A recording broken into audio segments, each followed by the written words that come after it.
So when I was in school, many years ago, there was this girl, we'll call her Alice. Alice was a bit on the heavier side, and she used to get bullied for being on the heavier side. But me, one to stand up to bullies and not join in with the general consensus of what people think, I make sure I was friends with Alice just to let her know that she had a friend.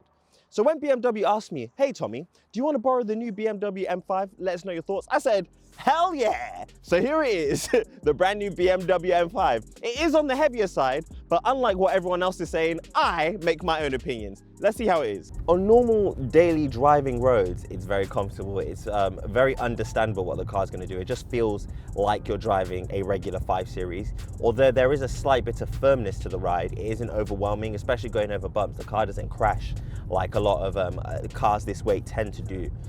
One thing that I find very comforting is the 4-wheel steering system. The size of the car has grown massively over the last few years, but this 4-wheel system allows the car to shrink its wheelbase virtually, and it just means that when you're driving around town and when you're cruising, it just feels a bit more responsive and it doesn't feel too overwhelming with the size. The disadvantage is that sometimes I find the rear wheel steering is a bit too excitable when taking fast corners. Visibility out the car is great, but let's be frank, if you wanted to know how this car daily drives, you would probably just buy an i5. You're watching this video because you're interested in performance. So performance is what I'll give you. Again, oh my God, it launches hard. It spins the wheels so much on launch. Wow. Yeah, launch control in this car is mind-blowing, but anything with this much torque and this much horsepower and a hybrid powertrain is going to feel pretty similar. But this, I wasn't expecting it to break traction as much as it did.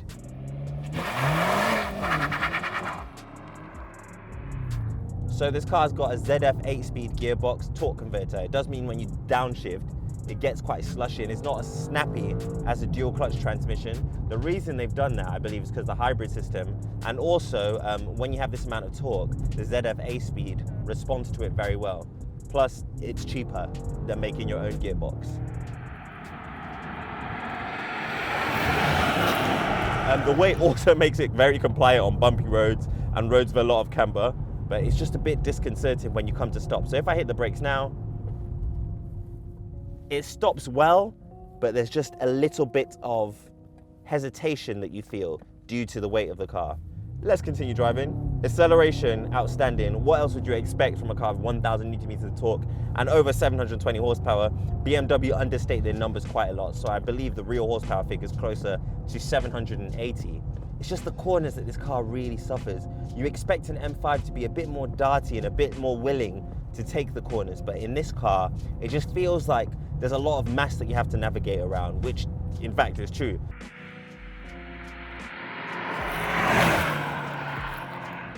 Although one thing I do find is that from the driver's seat, the car doesn't feel as expensive as it actually is. In fact, this car behind me costs about £112,000. I mean, it doesn't feel like £112,000 worth of car. I understand there has to be a clear distinction between this and the M3 and the M4. However, I do feel like that price is a bit steep because for that same amount, you can get yourself some pretty crazy cars. I think you'd probably get a more rewarding and more sporty drive of a Panamera GTS, about the same price. Not as fast in a straight line, but it's a very nice car to drive. But you can also go used and pick yourself up a used Panamera Turbo, a used AMG GT63, or you could get, I don't know, a BMW M5 CS for the exact same price as this. I mean, it's a very strange price bracket this car is in, but again, because it's targeted towards business users and it's a hybrid, it just means that you can run it through your business and pay less tax.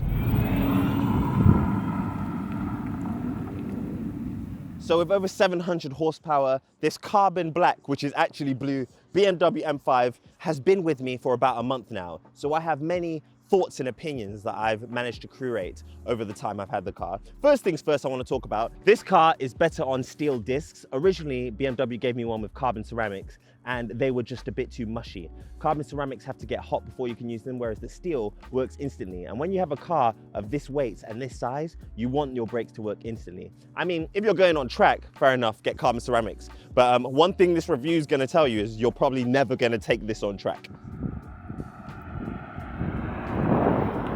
It's very cold right now, it's winter. Although it looks very sunny, I'm in a jacket and in some warm trousers. And one thing that's good about this car is that the fact that it's a hybrid means that you can warm up the car before you get in it. So every time I've been in this car, it's always felt like a toasty, wonderful experience. The hybrid powertrain, although it does add weight, the batteries are stored underneath the car, which lowers the center of gravity.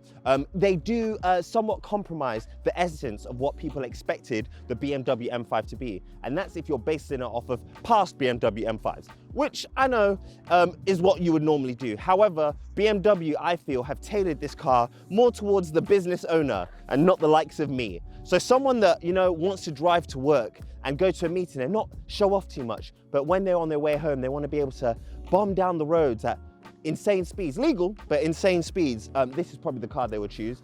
It's very responsive, it's very fast. That 727 quoted horsepower is very, very enticing when you're driving the car. However, I found that this car, over the month I've had it, it doesn't inspire me to drive fast. And that's because it's not set up to be an aggressive, sporty car.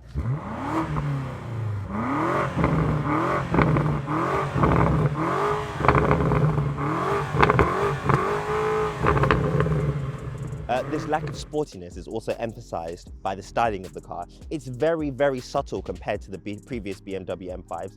We have the Hofmeister kink here, which is barely a Hofmeister kink. We have subtle lines on the side that make it look more like a BMW i5, but with an engine. That's probably what they should have just made this car, the BMW i5 engine edition.